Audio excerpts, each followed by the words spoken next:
Hey, everybody, we're live. Oh my. That's right, live with Mind Your Biz. Good to have you here, buddy. Hey, it's good to be back. Sean, thanks for having me on the channel, man. I think this is the first time you've actually just been on my channel and we're not like on something together. Good point. Yeah. Which is here, let me get this out of the way real quick. So first, I got links to Mind Your Business channel, which is a really good channel, not just for mining. He's a cool guy, fun to watch. But also, did my sister message you? I told her Me? to. Yeah. Oh, maybe. She might have. She would have said that she was my sister, but okay. Let me. Yeah, sorry. I was battling a migraine today. When you contacted me earlier, and I was saying like, hey, I can stream later because of the thing that was going on. I was like, I've just been in a fog. So if she might have said like, oh yeah, I'm This is like probably a week ago. So okay, check out his channel. But today's show is brought to you by Margex Exchange. Margex, one of the oldest leverage exchanges there is out there. I've talked about them before. I did a video on it. That should be in the description, an actual review from a year and a half ago, maybe. It was a long time ago. But they are a solid exchange, very good, awesome tools. But the thing that I like about them the most is they still have this live demo. It's a fully functional account with all the same tools, but they give you fake money to use. So you can try it and learn how to trade without risking any of your own money. Also, once you sign up, you get $50, help you pay fees and stuff. But also, if you use my link, they'll get you an extra $50. Especially with the market as bad as it is, which we're going to talk about right now. Trading with a little leverage. And I'm the worst. All my friends yell at me because I go way too high. And I think the devil does this. Like, I've made a buttload of money, like putting $500 in on a trade and making like 20 grand. But that's it. You get that once or twice. And then you lose all your money all the time. That's how the devil gets you. Like strippers. I know plenty of strippers who are like, I made $1,500 in a night. And then, yeah, but you make like $27 every other night. And it's that, Satan gives you that one good one, and that's what keeps you going back. So low leverage. Use your brain and learn how to first use the demo account. This is the demo account. You see everything's exactly the same. But check out the link in the description. Which I do want to talk about the market in general as well as mining. How have you been, buddy? Mercifully, okay. Yeah. Thankfully, yeah. I didn't have anything in UST. I had a tiny bit of Luna, but it was primarily for a work tutorial that I had to do. And yeah, I've been very, very, very fortunate not to have gotten wrecked this week. But a lot of people I know are really hurting. So thankfully, I'm not in that position. But thanks for asking. 12 million Luna. 12 million in Luna or 12 million Luna? Well, I have about 35 million Luna. So that is interesting. I got a little story on that. But I did a crypto lunch break right before the crash. I mean, hours before the crash. And I gave this dude, he won like $35 or $30 in BNB. And I forgot to pay him right away. So, because I was late at night, I went to bed, got up the next morning, and everything had crashed. And I was like, oh, crap. So then he messages me, hey, I put my BNB address on my about page. So, okay, when I get the computer, I'll do that. So I go, anyway, I ended up paying him. Because he told me, he's like, hey, man, I really need this money. He said, I had all my money in Luna. I'm like ruined. And I was like, well, if it makes you feel better, you're getting almost 3 times as much BNB as you would have if I had sent it out to you right away. So you're getting a like 0.1 BNB now. So that was weird. But the Public Awakening TPA. Jason, you know him? Who? TPA, the Public Awakening. He's a real nice guy. No, I don't know him. He's been kicked off of Twitter. He was at the insurrection, and just there with Rice, and but for some reason the government really went after him. went after Lisa Rice, everyone just for being around him. And he didn't do anything wrong, but like Litecoin Lisa will tell you, her phone started getting like every anything connected to him, like pictures and things that she had sent in text. The FBI had all the stuff from her phone. It was like crazy stuff. But anyway, he's like, hey man, you know where I could buy some Luna? I mean, I was like, it's down 100%. I was thinking about throwing some in there too, man. Just what for the heck of it? Because I kept hearing, the common sense. It's the same, the same thing. Nothing's changed. And then I thought it's so low. So last night I put in like I went and tested it. And first off, I was rushing. I was like, hey man, you can buy it on KuCoin. I just did. So he's like, it's still giving me the same error. So I went and looked, and I bought $1,500 worth of Lena. Oh no! Yeah, my thumb, with the hit the I instead of the U. So I was like, I bought this Lena coin, and I bought it on leverage. So hold on. So then I bought Luna, but you could only buy. I had to buy under $1 million or something like that. Anyway, I told him. So I put like $1,200 in it, and it started to go up, and I 12x'd my money last night. Wow! Can you believe? Oh my gosh! I woke up to pee, and it was like $5,000. I was like, whoa!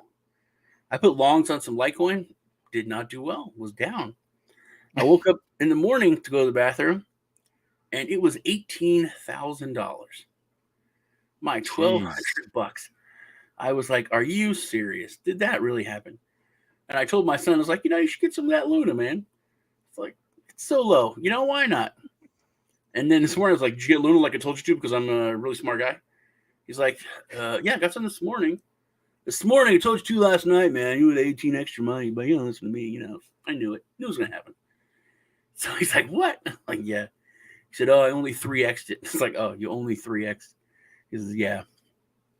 But I thought it's hilarious, man. And I'm hoping, it's not going to happen. Like for it to go, it was like $72.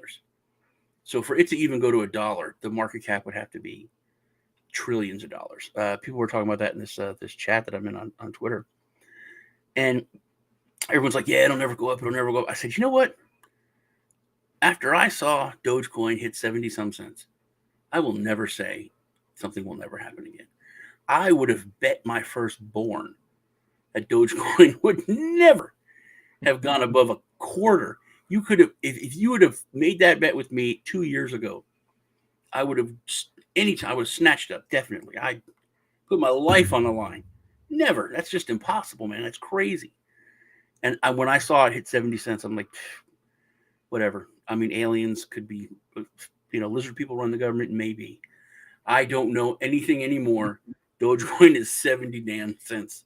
Okay. Yeah, man. Here's the thing, though, Sean. There's so many little like degen plays like that you can do on the short term, and I think that you're right as far as Doge goes. Like it took a lot of people off guard, and a lot of us had to eat crow, right? We were like, oh my gosh, it went past went past 30 cents, it went past 40 cents. We kept on seeing it rise, and we were just kind of having to somehow suspend our disbelief that what we were seeing was real. Yeah. But where is it now, right? Like today, last couple of days, we saw it below 10 cents again, which is kind of, in my opinion, that's kind of right size. It's kind of corrected, quite a bit, kind of put it into roughly the range that it needs to be for the volume that it has every day, for the liquidity that it should have available, and for the overall market cap, not just for like what you expect a meme coin to have in a per coin value, but the overall ecosystem. Like, is this sustainable? Could you actually use this at commerce? And is the fully diluted market cap something that there's enough dollars elsewhere to properly like fill out? You know what? You were talking about that. Can you go over the fully diluted market cap for everybody? Sure. Yeah. So there's you should really look at. Oh yeah, I'm glad that you asked that question. So when we look at the like Coin Market Cap or Coin Gecko or whatever, occasionally some of these coins will have listed under market cap, and if you go to the individual coin page, it'll have two figures. It'll have the market cap, and then it'll have the fully diluted market cap. And the fully diluted market cap just means the full coin supply multiplied by the current coin price. That's it. Nothing fancy. Now, is that the total amount of value that is available to the market? No, it's not. That's sort of like the notional value of what this coin could be worth if every single coin were available and were all priced at its current spot price. But reality doesn't work like that. Like these markets don't really work like that. You might see, for example, right now, Luna. It's a perfect example of this. The fully diluted market cap of Luna is nowhere close to the total coin supply times spot, wherever it is you're getting it. Even these gains that you saw, like accidentally buying that lead, which I think is a great story, man. And seriously, I wish I woke up 18 grand richer. That's cool. Yeah. Like that's amazing. But as far as like some of these coins, especially on the exchanges with the order books, man, they don't play by the same rules because they don't have to pay the piper, right? They don't have the realities of on-chain reckoning, right? On their order books, they can say anything they want. It could go up 15x if they're willing to cover the spread as you actually try to exercise that or realize those gains, right? And say like, okay, yeah, I'm done with Lena now. Can I have my 18 grand now? You said Big Lena. Question mark. You did there. Yeah. You said Lena. So that's the one you got, right? Yeah. Yeah, right. Okay. I'm waiting for it to go up a little bit because I'm down like $100. Oh, don't get greedy, dude. Oh my gosh. It's a 3x long. It was like, the one where you can just get it. It's a 3x. So I got it. And it's like, I'm down a little. I'll wait till I even out or come up a little bit. Man, you started the show talking about Sean. You started the show talking about what the devil tries to do to us, man. Yeah. I think the devil's got you on this one. You got to be careful. Like, yeah, don't get greedy. He's gonna get you by the just by the toe at first, right? And then I told him grab on the ankle. When I called him in, I'm like, yeah, it was it's like and you took your money out, right? You took your profits out, right? Right. And I was like, look, shut up. I was like, actually, it's like 12,000 now, but it was up to 18. And I was like, even though it was like 5 a.m, it was okay. 18. So it sounds like the devil took his due. He took his $6,666 from you, huh? Yeah, roughly. See, I should have pulled. I'm actually thinking about trading it now because it's swinging. It's swinging in this little. I'm going to 15, going down to 9, going to 15, or going down to 9. I'm like, I should trade that. What the heck? Oh, you should be scalping. Oh, that's true, man. You should be scalping that. As long as you're not going to get gouged by the exchange, that's just like, seeing that kind of a pattern. Yeah.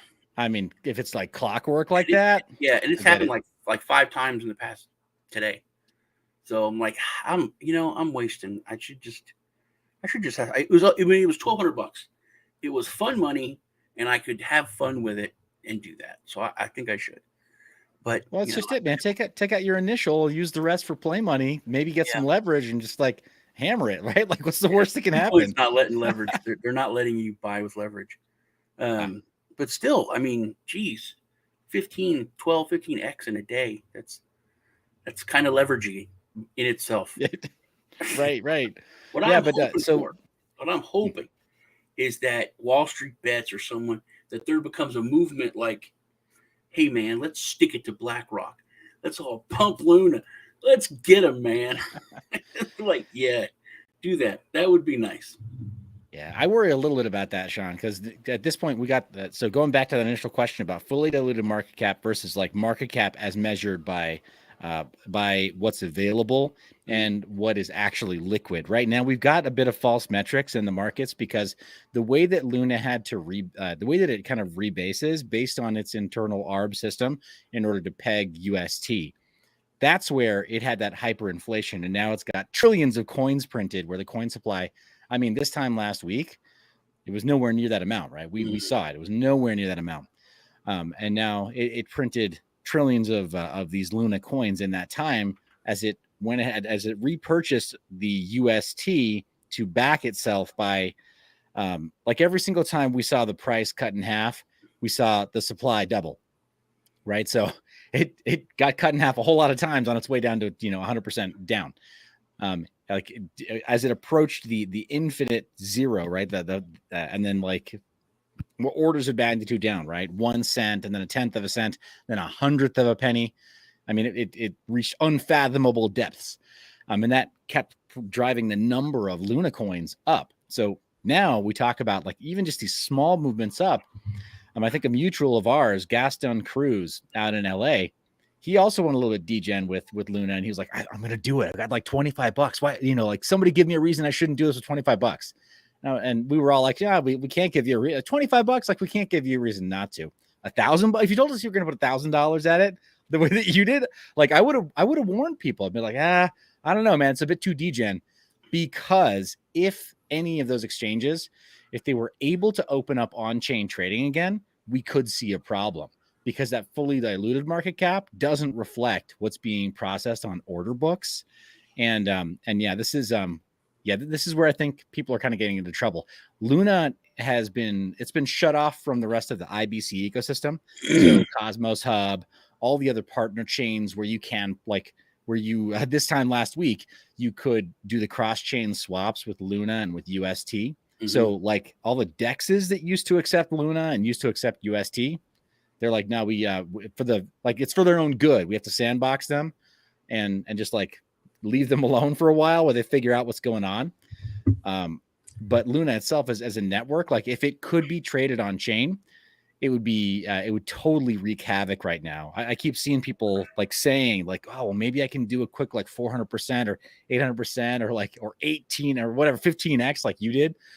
And it's all fun and games until we see some other person in the retail space kind of really get wrecked. And I think we're going to see a second wave of that, Sean. I think we are. I think there'll be some people that get like really, really hurt because I think so too. Because we're having fun and we know what to do, but they don't. Yeah, I think it's going to happen too.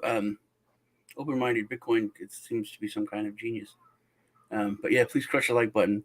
What was that? I lost my train of thought because that's a wonderful compliment. Literally, it completely blew my mind. And Hodl Crypto said he didn't sleep. He was up scalping all night, which I wish I would have done. But the button looks like this. Yeah. What were you just talking about? I was going to say something about it. People yes, fully. Yeah. We're going to get another wave, I think, of. Yeah. No, I remember now. Okay, so crypto.com. I don't know if you heard about this. They had the price of Luna at like 5x or 10x what it really was. So people were sending their Luna from other exchanges and other wallets to crypto.com to make the arbitrage, which it was just a mistake. But supposedly they tweeted that they're going to honor that. I don't think they are. I don't trust crypto.com. They're huge. I think they're great for crypto and all that, but I think they're going to say, oh, we're going to honor that for $10. So we were able to put out a tweet and look good, and but we're not really honoring it. Yeah, I mean, even if they did only honor it up to a certain limit, though, like that's something, right? Most people right now, that's just it. You play fiat games, you win fiat prizes. You play dying coin games, you win dying coin prizes. So like, you got to know this is a risky deal when you're touching this stuff at all. Yeah, but I thought that was interesting that they were. I think it was 5x, 5 to 10x difference in price. And I don't know whether it's because they're everything was happening so quickly or what, but it shouldn't. Here's going to be the catch: they're going to let you cash out in CRO coin, and if the CRO coin is gonna catch the death spiral influenza, just get wrecked next week because they're gonna totally pump it. You know what? You magnificent bastard. That's actually true. Now the conspiracy is starting to form. So it was Luna versus Crow or Kronos. So they were able to pump the books on Kronos with all that trading. And then freeze it. And if they only have to honor like 10% of that, then that was actually pretty shadily brilliant. You're right. I mean, it's the centralized exchanges, man. Their tactics, they sometimes change a little bit, but their motive never changes, right? Where it's like, hey, the house always wins. We need to find a way to win above retail. That's why I don't touch these things, man. None of the platforms. They I don't know, it's them. I legally can't say, but 2 people knew my my PIN, me and them. I never wrote it down. It was nowhere else. I'm not the only person. I know like 3 other people that had the same problem, and someone took $90-some thousand from my crypto.com account. With Whoa. yeah, and they said, "Hey man, sorry, you're just out that." So I had they took anything that wasn't locked up for over 30 days. Anything anyone had access to, they pulled it out. They sold it all for Bitcoin, and they took it out. And then, I was promoting them. They were sponsoring the channel, so I was like, "Oh man, I got hacked," and they're like, "Oh, you take that down now." I was on another channel. I was like, they were like, "Oh man, you got hacked." I was like, "Yeah, I got hacked." They're like, "That guy has to take down that video." I had to ask someone else to take down the video because I said that. They wouldn't even let me talk about it, or they're like, "No, we're not gonna sponsor your channel." It's like, and well, I was yeah, like, so. but then they were doing their investigation, so I was like, okay, do your investigation. I'm thinking they're gonna be like, okay, we're gonna give you your crow back or something. No, they're like, nope, sorry, because the guy, and I can understand the person hacked my which I didn't realize this at the time, but because I said, oh, the app is glitched, all my money is missing, because that had happened before. I'd like log in, there's thousands of dollars missing, and then I'd come out and it would open up updates, it's there. So I just sent it's like, hey, this is gone. I'm like, no, you made a withdrawal. And I was like, no, I didn't make a withdrawal. I'm like, yeah, look. So then I went to, because there was all these different coins missing and a buttload of crow. And then I look and it was just one Bitcoin withdrawal, which I didn't, I didn't use it for that. So then I saw, oh, and then a friend of mine's like, dude, you have to like approve all of it through your email. So then I went to the email, there's no emails. But then I went to the deleted emails and boom, there they were. So I was like, oh, so this person, they hacked into my email. And then, so that's like, okay, fine. So they had access to my email. They had access to my app, which is weird. But then the one thing I couldn't get around was they had to know my PIN. That's on the app. They had to know my PIN. And that is something, I never even wrote it down. And then I know 2 other people have it too. One of them is my son's friend who used my code to get his app, his crypto.com app. And his is like some thing that makes no sense, like his dog's birthday, or I mean, it's like, it's not anything anyone could guess. Yeah. And he's like, yeah, they told me the same thing. Like, you're just, and I was like, so they're like, oh, you must have written that, your PIN down in your email. I was like, no, it's only in my head. The only place it's written down is in your system. So I don't know, but that's just sour grapes on my end. I mean, hey, here's the thing, man. Centralized exchanges, Sean, your experience is a warning to people, and it doesn't have to be like targeted at crypto.com. I wouldn't say anything bad about or disparaging about crypto.com or any single platform, but these are one of the risks, is that instead of it just being a cryptographic signature from a private key, you have all these other like Web 2 technologies that are much more easily hacked. That's not saying anything bad about crypto.com or Celsius or whoever else. It's and that's a good point. You make Celsius, and that is somewhere, and this was like 2 years ago. So, and it's if you've been in crypto a while, it's so weird to me that we're helping to finance a war with crypto. If you're giving money to Ukraine or whoever, you're using crypto to help with a war. That in and of itself is very weird. But like we need some type of regulation, and that it's just such an oxymoron. It's such a weird thing to say, but when I had all this money stolen, it's stolen, and I didn't know what to do. There was no course of action. Like if I call the police, I would have to explain for half an hour what it is, how it works, what it does, and then they wouldn't know what to do. Yeah, well, depending on where you live too, I wouldn't want, in certain areas, I wouldn't want cops to know that I'm into crypto or have them think that they know how much I own, because they'd be like, oh, well, you got this warrant for this other thing. Where's that? Look for the Harbor wallet. Yeah, like they wouldn't even know what a hardware wallet is. Like my ex-wife, her dad was a state trooper, and he came home one day and he was talking about how this guy had pits of rattlesnakes that he milked them and sold the venom, and it was like his retirement.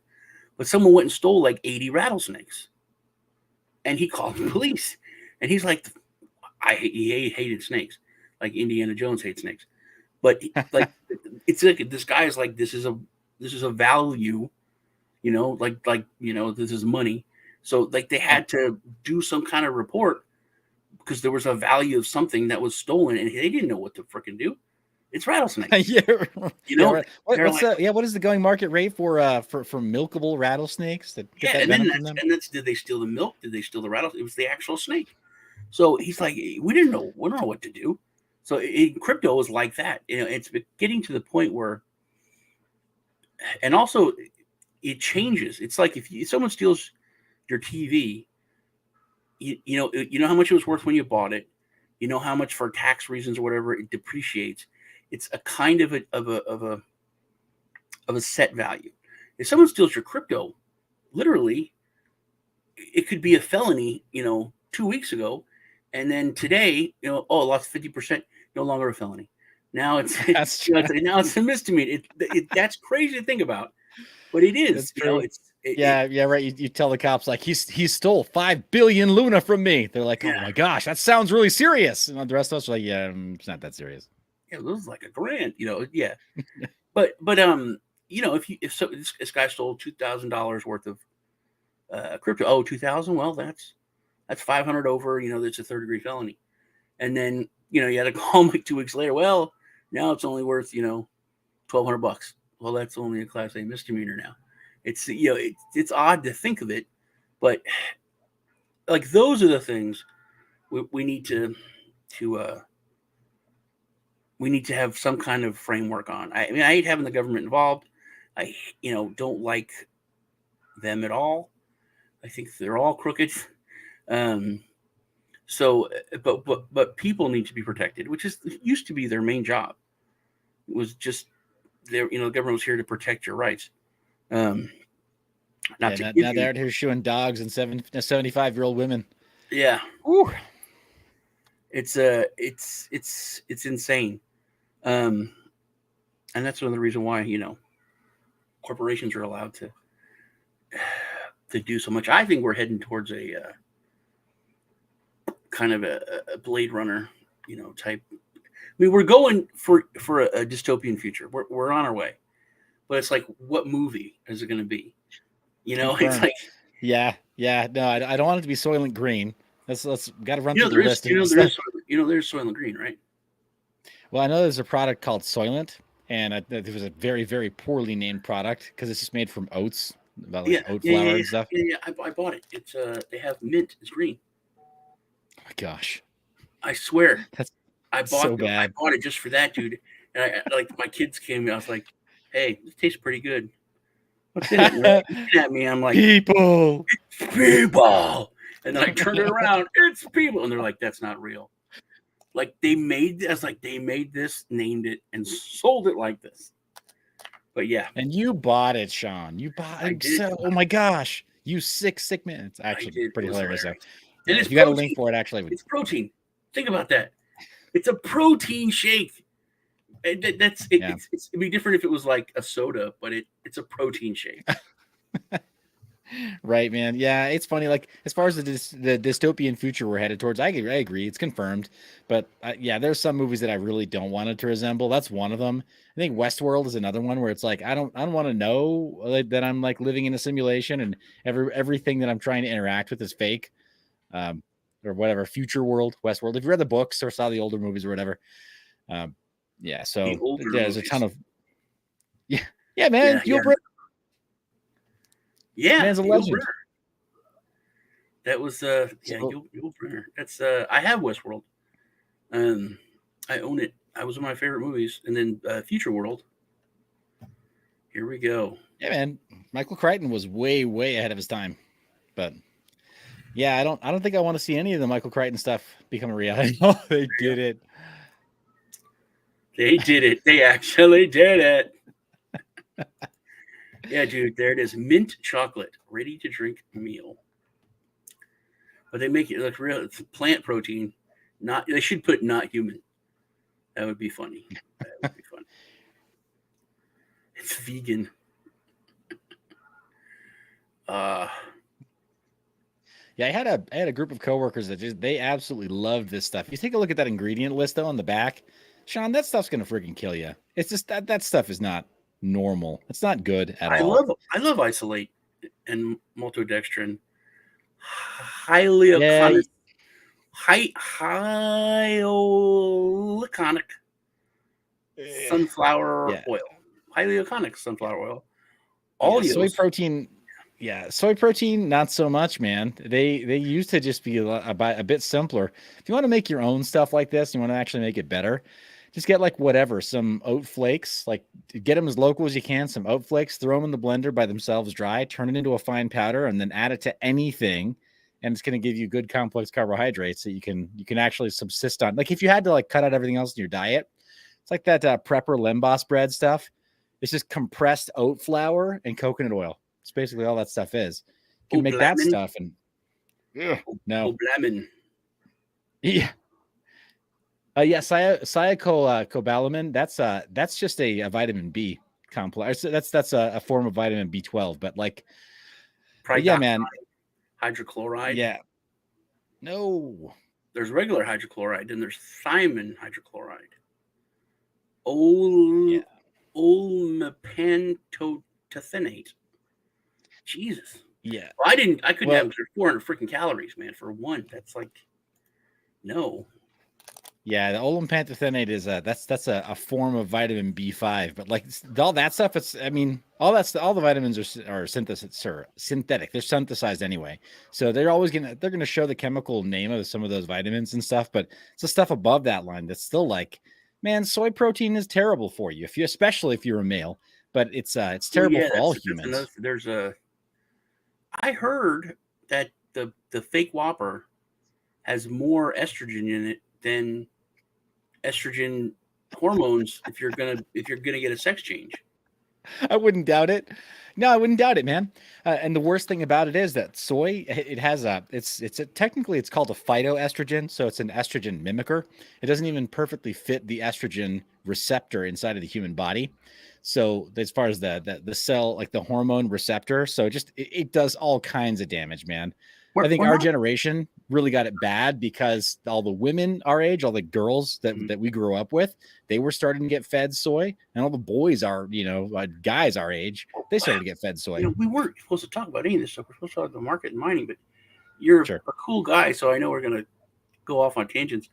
But over the past couple of decades, I've our testosterone has been like attacked when it comes to plastics and just a lot of stuff in our food. And you got a full beard. I can grow a full beard. So many people can only do this neck thing to where that's kind of fashionable, but they can't grow a full beard. My boys can. I think that's part of because of what everyone's been fed, I think that's exactly right, man. Yeah. There's so many other things too. I mean, girls developing in certain ways before their time, and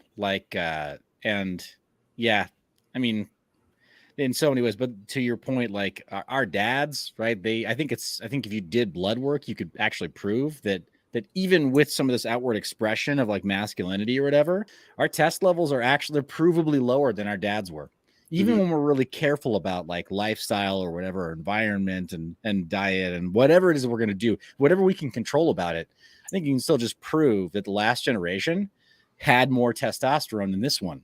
But yeah, I remember reading like in the 90s that just plastics and like a byproduct of plastic, one of it it just killed the testosterone. And everything, I remember like worrying about your shampoo because it was in a glass bottle. You know what I mean? And how, ketchup was in a glass bottle. So many things were just glass, where now nothing is glass. I mean, nothing at all. It's like kitschy. to get like a Pepsi in a glass bottle, and you could tell how much better it tastes. Because no matter Yeah. what you say, there's just the same with metal. Drinking out of metal, or if you have any Italians in your family, dude, if you cooked sauce with a metal spoon, I would get hit. My nana or my mom came in, and I was like, "Hey, I'm making sauce." If I was stirring that with a metal spoon, they would get the wooden spoon and they would hit me with it. I mean, you can't cook Right. with a metal spoon. Especially with tomatoes, the acids it reacts to it. It tastes like it's not as bad as they say. They'd be like, "It tastes like metal. This is the worst thing I've ever had." I think it's I think it's especially bad if you're if the metals that you have surrounded yourself are like all pure Chinesium. That's the other thing. Like Sean, that nothing is made from what it used to be made from before. Mhm. Full stop. Like, and I know that like there have been some improvements in certain things, but I mean the idea that a car could last you a lifetime, nobody believes that anymore because they Yeah. don't. They don't last a lifetime. I mean, even though some of the Japanese cars, they'll go a 250,000 miles or 500,000 miles. The Mhm. drivetrain is great, but there's a bunch of other components that just don't do so well. And then, but you go to like Cuba, for example, bro, they're still driving like mid Yeah. 50s, late 50s model cars, and out of necessity, right? They've Mhm. kept them alive, and they're not doing like resto mods to them. They're not like They whatever pimping machine them the out with a bunch parts. of things. Yeah. Yeah, yeah, because you can actually machine them Well, in like and an and that intermediate used to production be. facility. I had no idea that it was like this, but I remember way back in the 1900s when I was a kid. Um, my friend was a grease monkey, and he showed me these like schematics, and he came up with an engine that he was going to invent this engine, and it was magnetic, and it used magnets to like aid in the compression. And he was telling me all this, and how it's like oil would be next to nothing, gas would be so much less. And I was like, oh man, this is gonna be awesome. You're gonna make millions of dollars, and blah blah blah. And it's gonna be so good for everybody. He goes, oh no, man, this will never. People will never have this. I'm like, what are you talking about? Oh, I want to sell this to the automakers for like $1 billion, so that they'll never make it. And I was like, why? What are you talking about? I don't understand. He's like, because this would be like everything you said. You would would there's like no friction. The engine would last forever. It would be cheaper. There would be people would need to buy parts. I'm like, yeah, that's all good stuff. He goes, no, they don't want that, Sean. I'm like, they don't? They're not out for our best interest? What? Yeah, But right. yeah, I really had no clue. But he was like, yeah, they could make parts right now where they're like that they wouldn't, wear out. But if you notice, like if your warranty is 2 years, it breaks like around 2 years. So it's obvious to a critical thinking person, this was made in a certain way to last for a certain amount of miles or a certain time, and that's it. They could make it for 2 years, and you use the shit out of it, and you break it in a year. So they could make it for for use, to where if you use it a lot, it's going to break right before. So it was obvious that we could have parts that lasted much longer, but they just didn't want it. And now I don't know, man. It's weird being a conspiracy nut and warning people about stuff that's coming, and now seeing that stuff here, where it's just hard for me to believe. Like I've been looking for land around me to buy, and everything's so expensive, and we're not like Yeah, in I heard that. Like a 50-acre lot, if you wanted to have just like a little hunting parcel. I read that yeah. literally on the timeline. Somebody's saying that it's about double what it was just a few years ago, Oh, just to get like a much hunting more. parcel. Something you wouldn't even build on. Much more. I mean, eggs are 3 times as much, but land is like 5 times as much. Um, like I said, I've been looking around. There is around here. There's land for $100 million, for $20 million. I mean, this is not. I live around Fort Hood. This is not. This is the only thing people have for land around here is they retire from the military and they want to buy some land. It's not a big ranch land or anything. It doesn't make sense. And everyone said, well, what's going to happen is that these people are elites and corporations are going to pay way more for housing than the price that the actual value. and they're gonna. It's not true, man. I've seen the tract housing out in Killeen. I personally. That stuff is crap. Yeah, that's how it used to be, and now Killeen, it's the grossest place in the world, and it's ridiculously high price to live there. But it's but they're going to price the average person out of the housing market, and they did. I'm not looking for land anymore.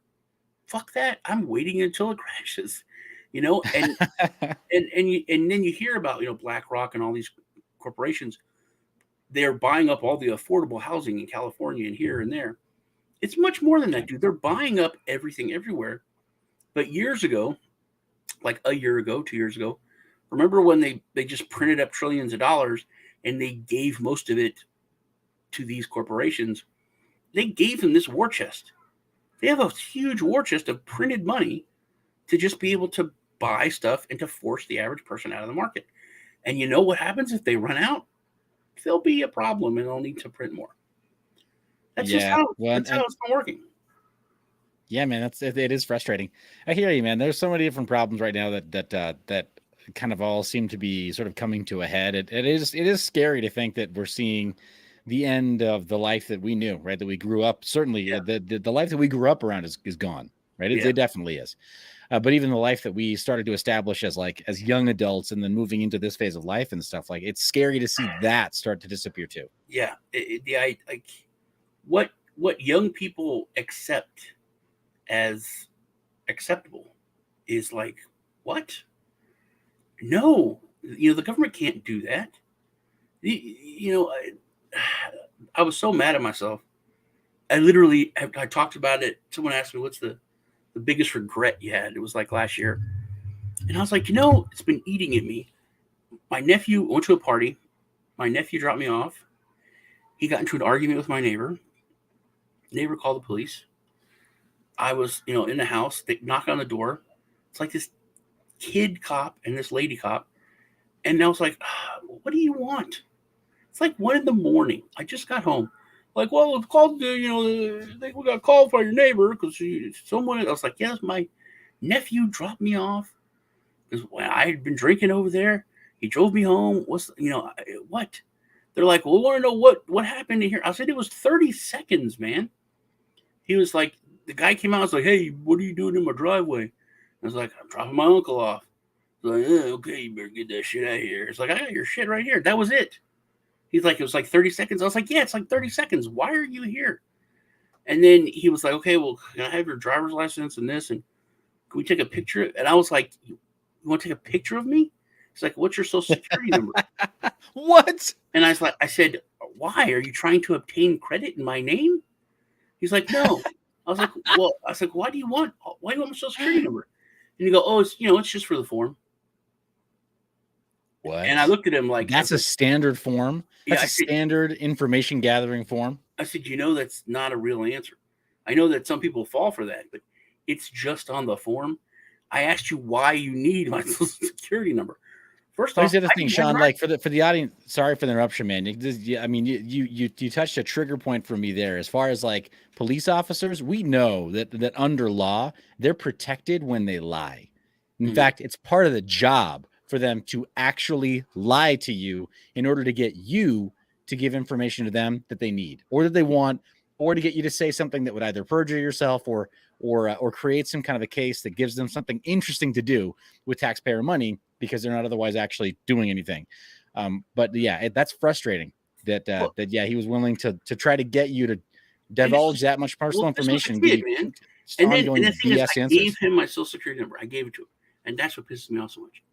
And then he was like, hey, can we just get a picture of you? And I was like, there's a picture on my driver's license, which I didn't have to give you because I'm not, you don't think I committed a crime. I was like, dude, I just got home. I want to go and lay down. And then I said, I'm really starting to get. And Sean, they could bring you to the station. They could literally bring you into the station and you would not be required to give them your social security number or even let them take a photo of you. That's not required. No, you can't have a picture of me, dude. You can't. I said, I feel pissed off that I gave you my social security number, but I just am tired.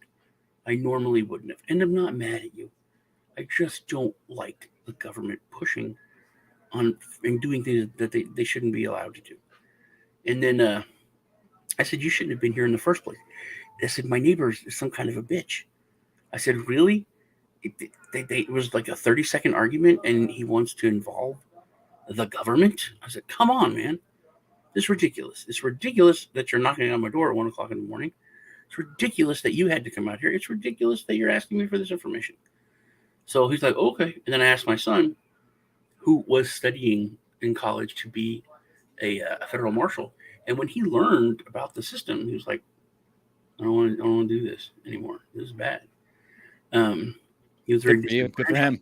I mean, I really, really mean that. And I mean, nothing against people who for whatever reason have gotten themselves into the position where they have to wear the badge. But man, the number of people who have left because they realize I'm reinforcing a totally corrupt system, and I'm having to do things that, like, if I were an average citizen, I'd be perjuring myself all the time, right? Like, and if I like whatever, if I had to go to my pastor, go to whoever my ecclesiastical leader is, and they asked me to just tell them honestly, like if I were whatever Catholic and I went to confession, they asked me, hey, have you had to lie recently? Have you lied recently?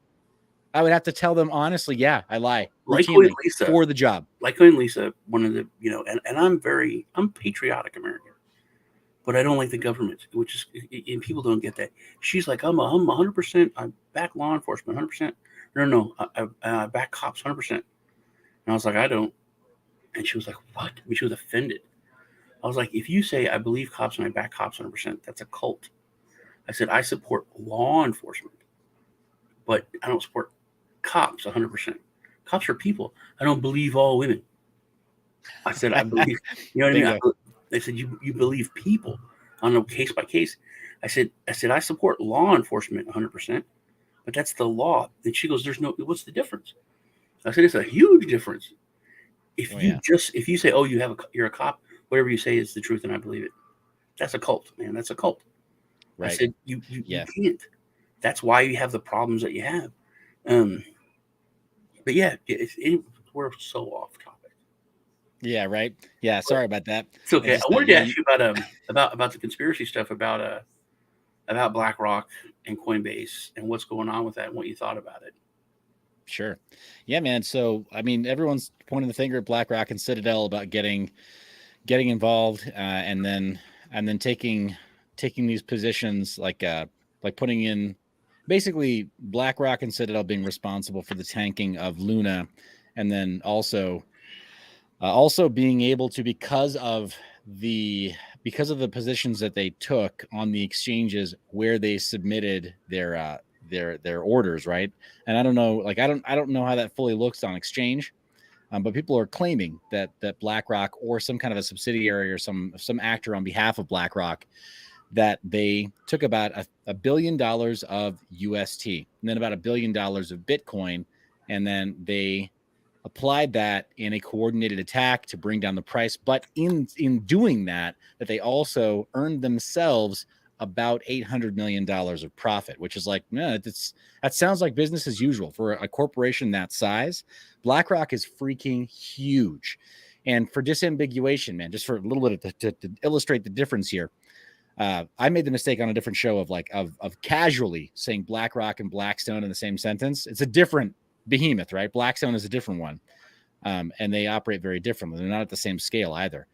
But yeah, these kinds of companies, for them to make to have a 9-figure or a 10-figure week or month, like you were saying before, it's like that stripper that's like, oh yeah, I had this really great night. It's like, yeah, the rest of the time you're eating crap. To say that you have that job. That's true of these guys too. They have a few really, really big wins. Like BlackRock has a few really, really big wins every now and then, this quarter, that quarter, this year, skip 2 years, whatever. And then they're eating crap the rest of the time, right? They're like, oh my gosh, our portfolio is terrible. It's like a slow trickle, but we don't have these big wins except for like this one or that one. And so if BlackRock was involved in this and it was all them and the profits do actually flow back to the mothership, they made almost another $1 billion back, man. 800 million.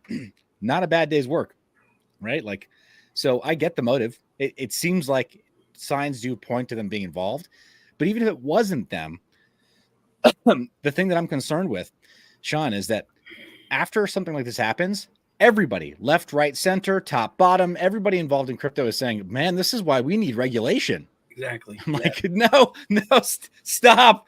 No, they want you to want this. And also, I think it goes a little bit further to where this is why you can't trust stable coins that aren't fiat. This is why we need the CBDCs and not just a stable coin pegged to gold or pegged to this or pegged to that. It has to be pegged to our men with guns.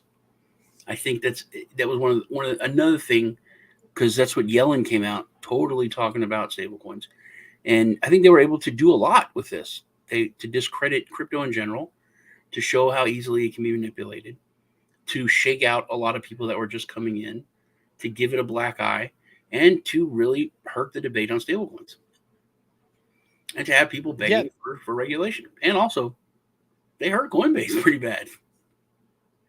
So, Yeah. No, I think you're right. I think you're totally right. So I think what is a little bit concerning to me, though, Sean, is that there's a lot of people who say, like, yeah, we definitely need for there to be, like, don't make the distinction between there being a stable coin that is fully asset backed, or even over collateralized, but just the difference between a collateralized stable coin and an algorithmic stable coin, right? And then saying, like, okay, because here's the problem with there being a CBDC versus an asset-backed stablecoin, like Tether, man. Tether's not perfect, but even Tether, in my opinion, is better than a CBDC for the following reason. A CBDC, something being issued by a central bank, is for all intents and purposes an algorithmic stable. It's no better or worse than what we saw with UST and Luna. The difference is they can enforce a strict no manipulation rule through legislation, right? And then we just put more control into the system that we've always put our faith into, right? The full faith and credit of the United States, aka us taking men with guns and putting them all over the world, so everybody is too afraid not to use our dollar that's becoming worthless. That's going to be the same with the CBDC, right? Where it's like, no, you don't get to go and short any like Forex markets that would damage the US dollar. No, you don't get to go and mess with commodities in a way that puts the US dollar at risk. Why? Because we're the big bad United States, and we will come and kick your butt if you do. Which, hey, I get it. I mean, God bless America. I love living here. We've got a phenomenal lifestyle, but that's not sustainable, man. That aspect, and that's why I'm so interested in cryptocurrency, is so we can have something that resembles hard money. If we do have to use stable coins, I much prefer an asset-backed stable coin where it's just like, okay, if you want to play fiat games, fine. But do you have $1 in a vault for every one Tether or USDC or whatever it is that you claim you have on the ledger? Because, fine. I don't love fiat, but a Tether that I own today is already somewhere between 8 and 15% worth less than it was a year ago. Tether, right? Like, Tether to me is very scary, and I think it's not perfect. Yes, there's so much shadiness that is surrounding Tether. I think Tether's a ticking time bomb, and we basically turned it into the crypto central bank, and we've allowed it, and we've done it, and we've built our crypto empire on Tether as such a foundation.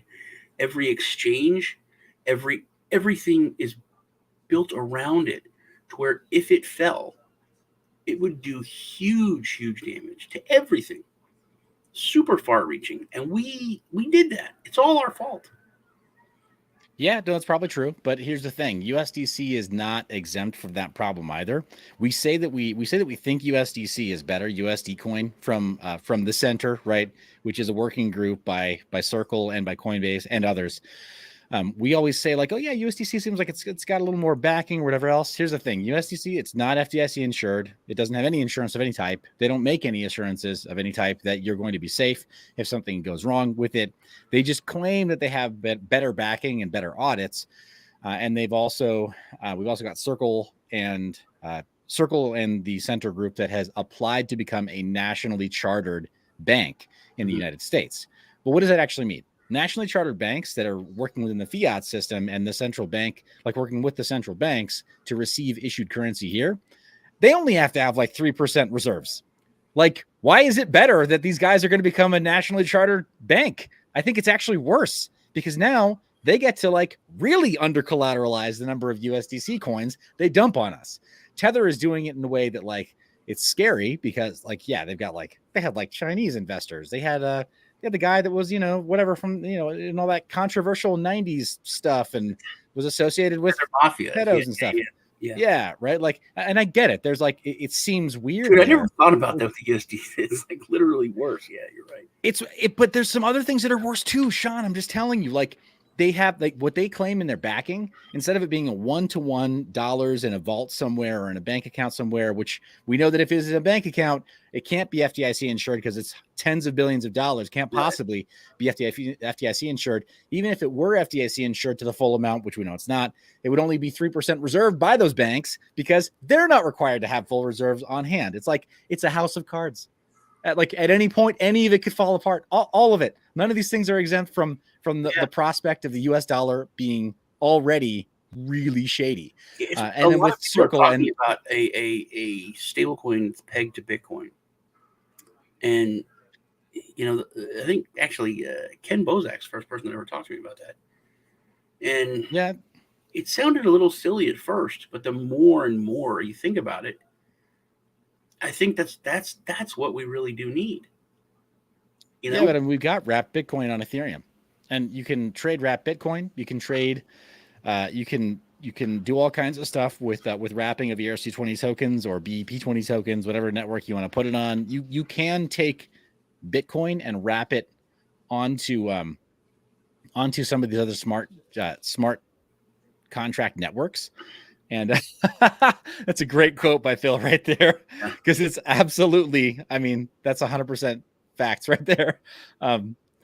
There's nothing more scary than the banking mafia and the police mafia, right? Well, the police gangs, right?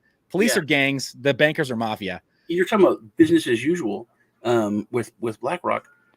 I've always said that if you're a bank, and if you're anything, and you do something that's illegal, in air quotes, and you get caught, but nobody goes to jail, and you made $500 million, and then you get fined $50 million, that's just good business.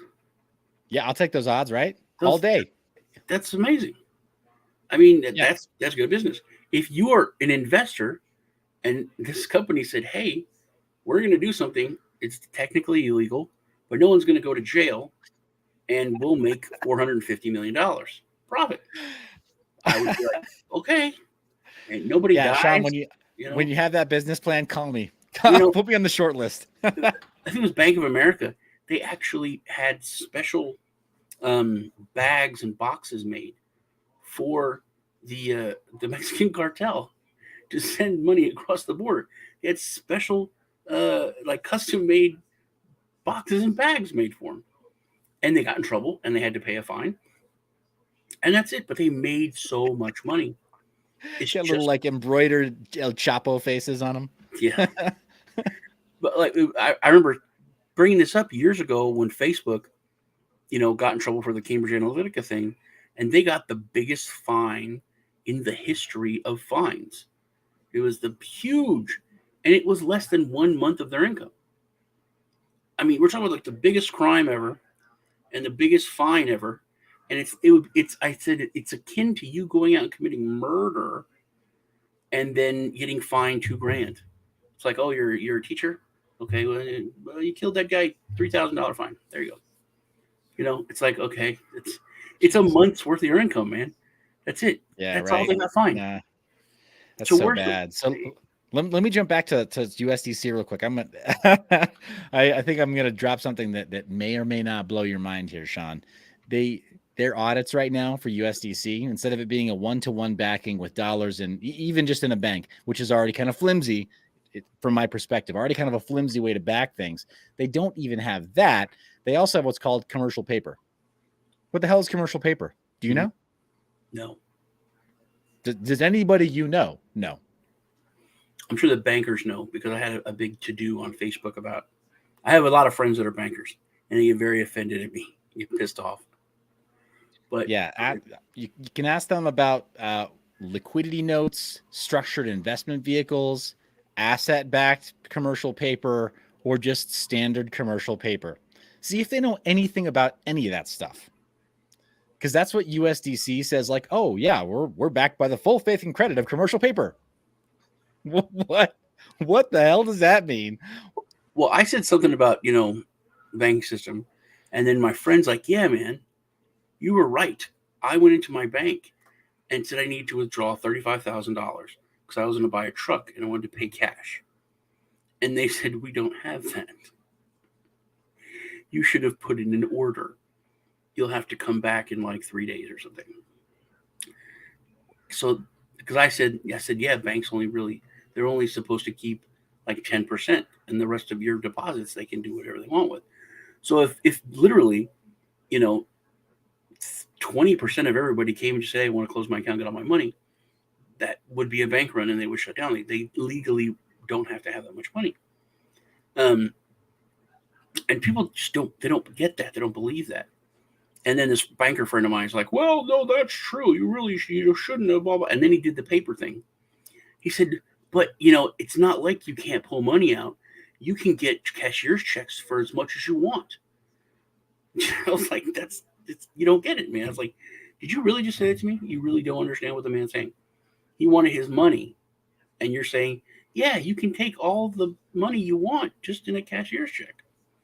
It's like, that's crazy, man. Don't get it. You don't get it. Yeah. Yeah, can I shout out one of your viewers? I really appreciate the interaction too. And Andy brought up that one definition of commercial paper is wrapped, bulked up real estate investments, and that can be true. But commercial paper isn't just that one area, right? That's it what can I thought mean it was. all kinds of stuff. But here's the thing: it's like junk bonds. It could be it. That could be. Totally. It's kind of a fudge word, right? Where it's like, hey, we've got all this leeway to define commercial paper as any kind of like debt, right? Any kind of like commercial debt that we have here. Can we rehypothecate it? Can we promise these people the same paper that we're promising to these people? Don't know. Right? Don't know. And nobody asks. Nobody cares. Does it mean that that Circle and that this working group center, does it mean that they're actually talking about, based on the Coinbase revelations here recently, does it actually mean that they are rehypothecating the holdings of Coinbase's customer wallets and saying, if it came down to it, that's our commercial paper, all the crypto that we're custodying for these people, because now we've learned that in the event of a bankruptcy, they can sell it off. That's right. They're selling you your crypto back to you in worthless digital paper notes in the form of a stablecoin. If they do become a bank, would that then allow them to do a buy-in or a bail-in? Maybe. Because if they have custody of it, could they then legally do a bail-in where they take other people's money to pay the debt, and that's legal? It's like not like a bailout where the government gives you money. It's because they did that in Greece, I think, and Cyprus, where the banks took people's money, and they said, "Oh, but it's only people that had over $100,000." It's not like that's better, working, right? Like all these rich, right? Yeah, you were more successful, so I don't know, be less successful. Who worked their whole life and saved up $125,000 for retirement. Yeah, these elites were taking their money. But that's crazy, man. So yeah, about bail-in, as far as just liquidating the assets of Coinbase to be able to do that, they'd be strangling the goose that lays the golden egg, right? Like they wouldn't have a need to become that bank any longer. But what they revealed the other day, I'm sure you already saw this news release, but Coinbase updated their terms of service and they highlighted, it's kind of made the rounds. They highlighted the fact that if they did go bankrupt, that they could exercise the rights. It's in the terms of use that you sign when you sign up with Coinbase, that they can freeze your account, they can liquidate your coins, and they can pay off their debts once they do go bankrupt, if that ever happens. So I'm looking at that and thinking, that sounds an awful lot like they could tally that up, and they could call that commercial paper. Well, they can, especially now if they put in their terms of service. They have an agreement stating that they can do that. That I guess that does become then commercial paper. That would would legally make it commercial paper because they have proof. I mean, that's even better than like a junk bond or anything speculative, because that's an actual asset that you have. Yeah, no, I agree, but then it's scary though, man. It's scary That's for all these horrifying. people who are like on exchange, right? They Especially could that's all completely get wrecked. that's the grandmas. That's all the grandmas. That's all the people who barely know anything. Though Yeah. that's if that did happen, and that if that was part of the BlackRock plan, is to just hurt Coinbase and kill it. If Coinbase died and screwed over that many people, I remember Coinbase did this was years ago, but every crypto I ever bought and I bought and sent through Coinbase, from my bank, I got hit in my bank account. It went negative, like tens of thousands of dollars, and I called my bank and I'm like, what's going on? It's like, oh, you had a draft from this Coinbase for all this money at one time, and Coinbase is like, we're sorry, there was a problem. It was with Visa, but they hit people for every single purchase they've ever made since they started their Coinbase account all at once again, and we're gonna get everything fixed and everything's gonna get credited. And my bank was like, it's your fault. You're messing with this crypto stuff. This was like 2016, 2015. It was a long time ago, and There it got have been a few fixed. dark years, man. We're not out of the Really woods. it took like a week or 2 weeks, and I'm like, hey, my paycheck's gonna hit. Not gonna matter because my account's super negative. I was like, what's They're like, well, what do you?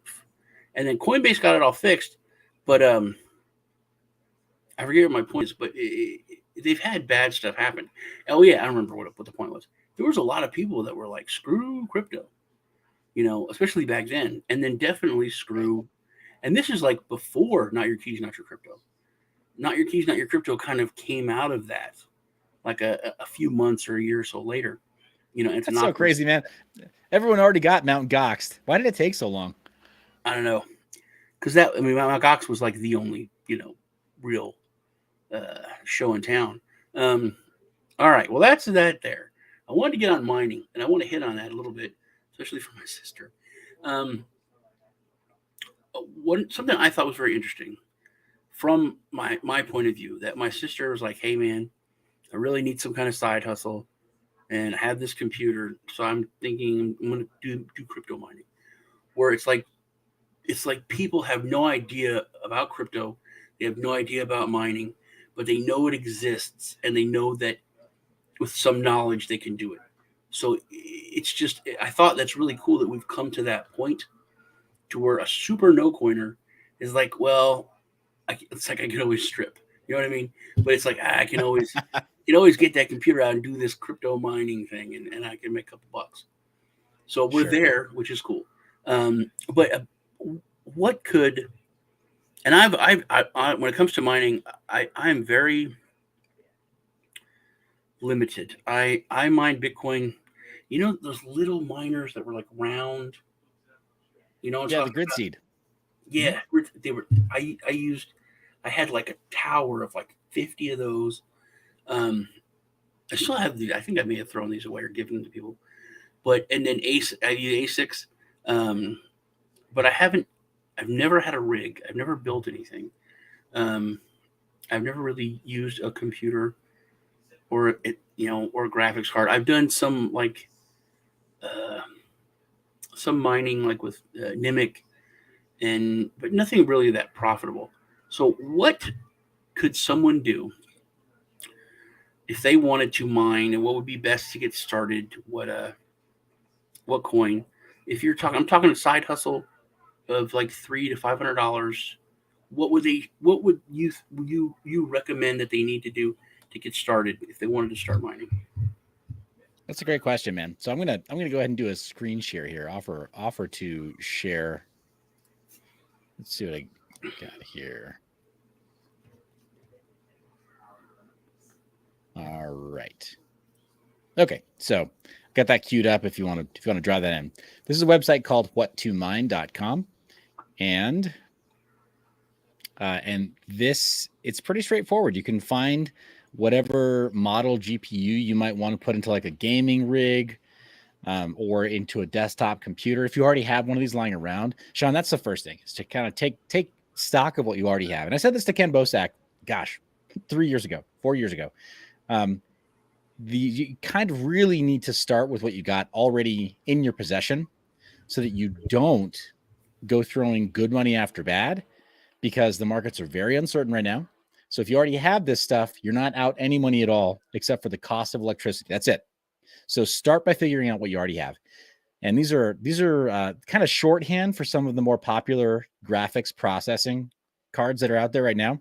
Well, let's just pretend that you had something that's relatively recent, relatively modern, like one of these new NVIDIA RTX 3000 series cards. You can see there's the 3060 Ti.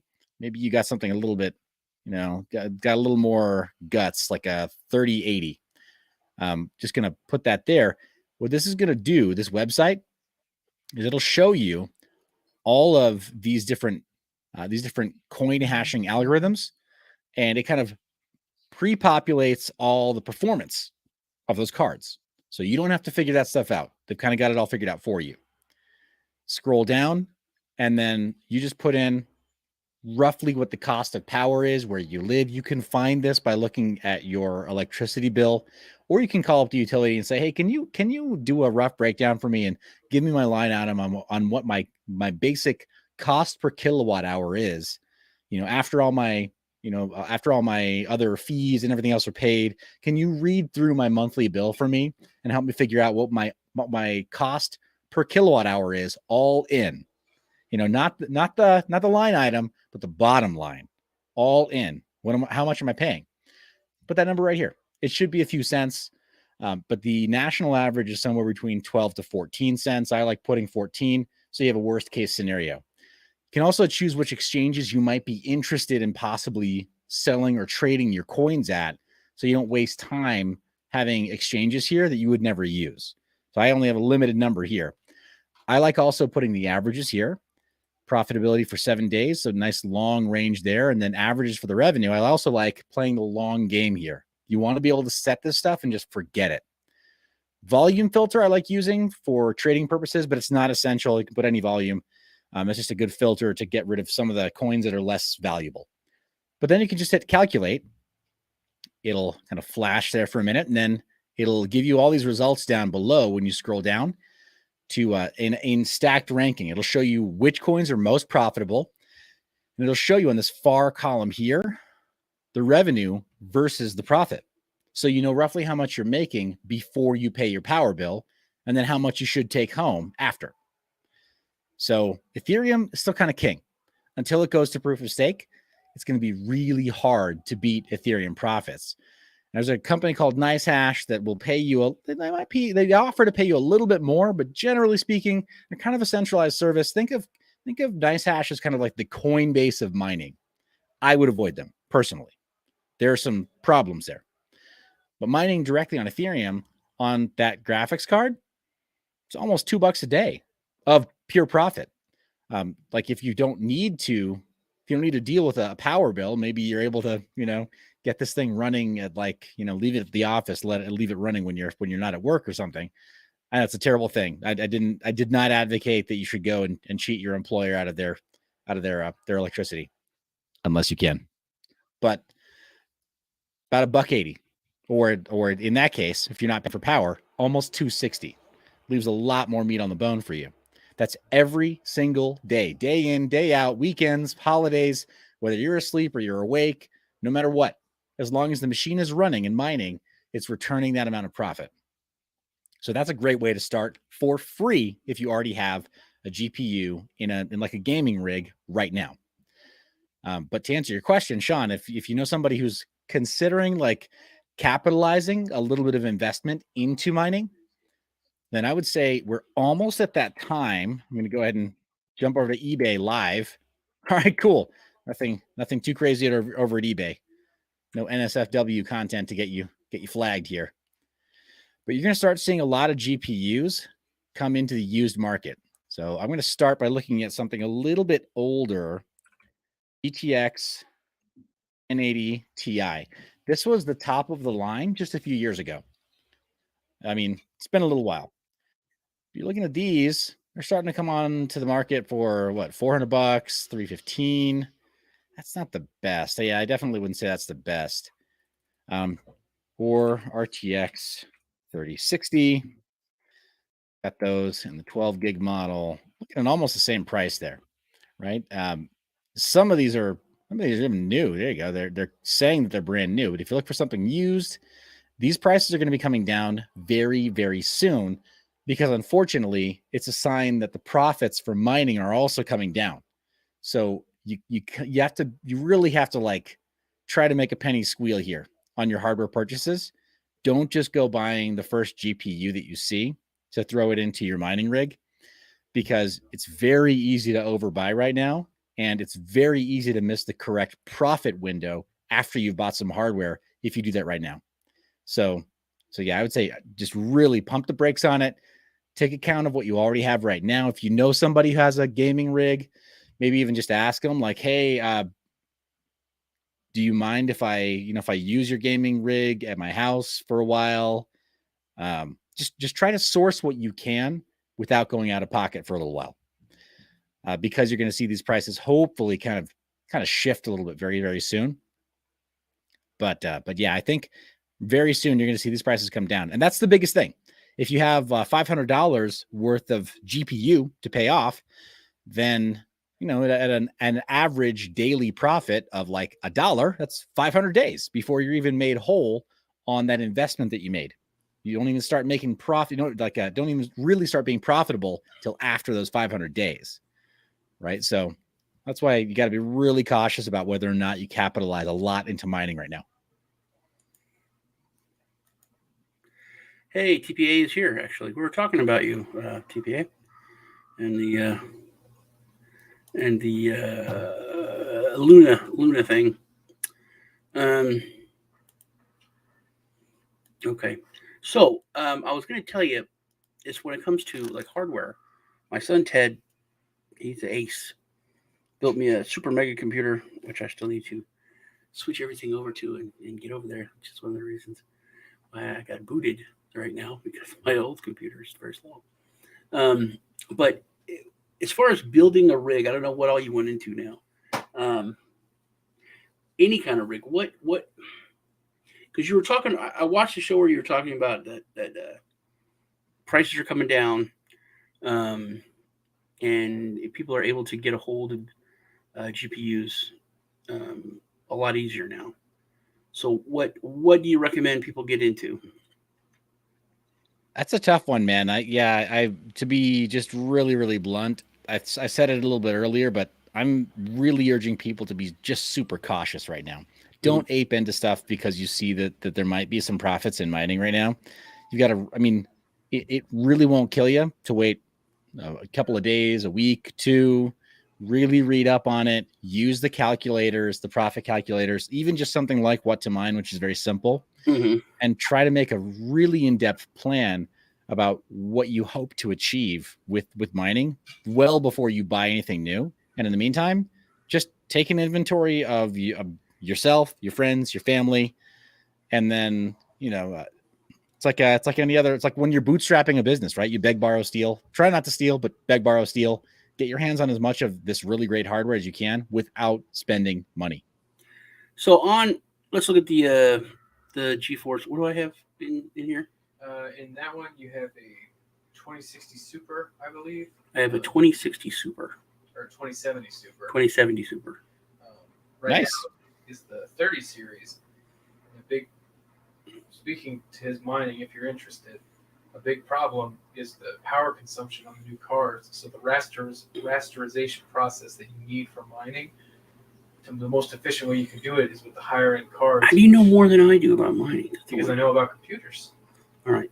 Let me just throw something out there. GPUs don't use rasterization for mining, but go on. But using the new cards, they require more powerful power supplies than what we did for like the 20 series. So if you're using like a 3080, 3090, I would, back in whenever I was building your computer and stuff, I would usually recommend like a 650 to a 750 watt computer. But in order to maintain optimal stability, as like if you go look at the arcs of how a power supply manages voltage, you want to go higher so that way you're running at peak efficiency, especially for something like mining that's constantly using a card. You want to constantly be running at peak efficiency, so you want to go on your power supply. So you're going to be investing like 1,000-watt supply for running, each one of these cards. Realistically, maybe 2, but those supplies are also serious money, just to run these things that you're going to be trying to make some money off of. So even though cards are coming down, power supplies have stayed relatively the same. So that's also just something to be aware of in investing. I have several power supplies from my other basic miners, though. Could we use those? No, those would as soon as the cards started pulling, those power supplies are so weak and so inefficient that it would just constantly crash and try to reboot whatever rig you were set up for them. It would just crash. They're like 1,500-watt power supplies. Yeah, but they're not rated for the efficiency and the amp that would need to go into those. Those aren't good power supplies. Those things would blow up. They did blow up that wall. They did blow up the wall. Yeah. They There made was the a fire, and that was blown up. They made the wall catch on fire. That's not good. No. So yeah, there's a bunch of ways you can get around that. I appreciate the color commentary there. There's I don't want to get too advanced as far as some strategies you can take on building a mining rig, but the first question is, what do I already have? What do I already have? Because once you do start building, there are additional hurdles that you have to jump through. So possibly an increased power supply. In some cases, no. So if you have if you're looking at older cards, no, because those prices are coming down very, very fast on the older cards. And if you're only getting one card, then you're not going to be into a lot of money. But again, the biggest consideration right now, Sean, is that you don't want to overcapitalize on this gear when the profits are coming down, because it's very easy to overbuy in hardware right now versus a descending profit curve where your time to break even on that purchase, it starts to look like it'll be never, right? That's what I'm getting at. So it's it's a weird inverse square, right? It starts to disappear. So if you're using CPUs and GPUs, because like I said, my experience is mainly all in ASICs and specialized Bitcoin mining stuff. Mm-hmm. I could script mine with the script miners, which was, you could go in pools and you could switch between different crypto. Just whatever's most profitable at the time, whether it's Litecoin or whatever. Can you do the same with a rig? Yeah, so with the GPU rig, you actually have even more flexibility than that. So here on the ASIC tab of whattomine.com, you would sort of need to just say, you mentioned Scrypt. This is what's used for both Litecoin and for Dogecoin, coincidentally. You just put in the number for the ASIC miner that you use and then run the same calculation and try to figure out what's good, right, with that Scrypt miner. Let me, just for the sake of it, for kicks here, let me throw in 17 gigahash there. We'll leave it at 1,600 watts. I'll put it back up to 14 cents per kilowatt hour. Go to the averages again of 7 days just to keep that. That's one good thing. Simple. We're at 9 cents per kilowatt hour here. That's awesome. Yeah. So I'm going to go ahead and factor that in for you then. But here I'll hit calculate and it'll tell you that you can mine to nice hash, which again, I don't think is a great option. You can do Dogecoin. I think I'm really off as far as my calculations are. Let me remove a 0. Yeah, I'm definitely off. That's more like it. Okay, so Dogecoin is outperforming Litecoin by a significant margin. It's actually profitable, and Litecoin is totally not. But something that's kind of cool about those two is that you can mine them both simultaneously. So you can receive free Litecoins. I was going to ask you about that. Okay, how exactly does that merge mining work? You have to mine to a pool that supports merge mining, and then it'll just say, hey, give us the wallet addresses to both your Dogecoin and your Litecoin wallets. And then when you mine to that pool with those addresses, they give you a payout on both addresses. So from the end user perspective, it's pretty simple. It's not any more complicated than mining in the first place. Really? And I don't see a reason not to. Right? Yeah. And Dogecoin is obviously more profitable than Litecoin mining now. So yeah, sock away a little bit of Litecoin and then pocket a lot of Dogecoin. Classic Verge. What do you know? Man. Right. Yeah, unfortunately, it does not support merge mining. Verge doesn't, and Digibyte doesn't, and a lot of others don't. It's kind of silly. And also, I don't even know why it's showing Zcash here. They must have paid to be placed there. That's weird. But, oh, you know what? It's going to have that selected. Dang. That Equihash selected at the same time. So, yeah, a bunch of other coins, though, unfortunately, are not merge mineable. There were a few years ago, there were some merge mine coins that did allow you to do some really interesting proxy tricks that if you wanted to spend the time kind of playing network engineer on the whole thing, you could merge mine to 3 different coins or to 4 different coins, but it's a crazy science project that usually didn't yield that much. What are the numbers here showing? What are you showing? For this miner? Yeah. So what are we using and what are we getting? Okay, so here on the ASIC tab, we're creating a pretend figure here for Scrypt, which is for Litecoin mining, but it would be an ASIC. Okay. Let's go to basics here. Let's pretend like we have a Bitcoin miner, right? And we'll get the top of the line Bitcoin miner that currently consumes. Actually, that right there is about an S9. That's a pretty typical entry level Bitcoin ASIC. But we're going to put that there, and that's 14,000 gigahash, which is 14 terahash, and just over 1,300 watts coming from the wall. But at 9 cents per kilowatt hour, what you guys are paying, that's going to be, well, underwater, right? Like not profitable. For that one, you really have to have a cost for power that is approaching like 3 cents. I'm going to just give it 2 cents here. And yeah, there you go. Yeah. At 2 cents, you're actually profitable. At 3 cents, you're probably break even. At 4 cents. Yeah. So unfortunately with ASICs, that's the only, generally speaking, that's the only thing you can do. Let's go to GPU and like, what's a way to be profitable to start a side hustle with some mining? What can we look at? So if you already have a 2070 Super in the machine that you're using right now, then a 2070 Super will, let's go ahead and adjust this for you, make it really personal. 9 cents over 7 days, any volume. We're going to leave all of these algorithms checked, right? So all these boxes are checked. So we kind of get a sense for any coin that could be profitable at all. Hit calculate, and it shows us Ethereum's not bad. And then just behind it is BitTube, BitTube Cash, which is relatively low volume actually in terms of daily trading. You see right there on this column here, market cap versus volume.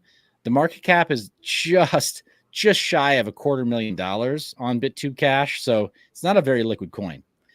And the daily trading volume is like nothing. But on Ethereum, obviously the market cap is huge, hundreds of billions, and the daily trading is, I mean, you're approaching 100 Bitcoin per day in trading volume. So your dollar or so per day that you're mining, if you wanted to cash out once a month or at the end of a year, you're not gonna move the market, right? So something to be aware of there. And this is why that volume filter, in my opinion, is extremely important. I'm gonna go ahead and put that there now for half a Bitcoin, so that nothing pops up that looks profitable every day, but you couldn't really sell, right? So if you needed to, but Ethereum, I don't know, Sean, what are your thoughts on Ethereum? Do you like it? Would you hold it? Yeah, I think Ethereum, especially now. Oh my God. Okay, yeah. So what is that? What is that making per day? So this column over here where it says revenue versus profit, that top line is the revenue every day, and then based on that 9 cents per kilowatt hour, the profit is just below it. So it even does the math for you. Like this is roughly what you're taking home after your cost for power. So 80 cents a day. Mm-hmm. Yeah, but you're spending about 30 cents. That's just it. Like your power bill will go up by about 30 cents per day, which doesn't seem like a lot, but you figure you add a few of these into a rig, or you try to start scaling it up a little bit, and you'll feel it every month when you pay that power bill. So yeah. So how much? But this is the easiest way to start. Looking at what do you think would be a good rig to start out with? Like how many GPUs to start out with? 3, 4? I mean, one.